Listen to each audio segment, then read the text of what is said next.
کم هیزم جمع کنیم، آتیش رو را بندازیم، یه چای آتیشی دم کنیم، محو سکوت طبیعت بشیم، وسط مه گرفتار بشیم، فارغ از هیاهوی جهان،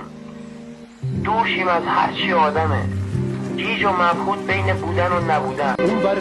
جنگل تن سبز پشت دشت سر به دامن، اون بر روزای تاریک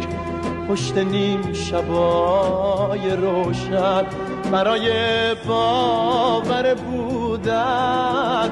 جای شاید باشه، شاید برای لمس تن عشق کسی باید باشه، باید که سر خستگیاتو به روی سینه بگیره، برای دل با پسیحات واسه سادگیت بمیره.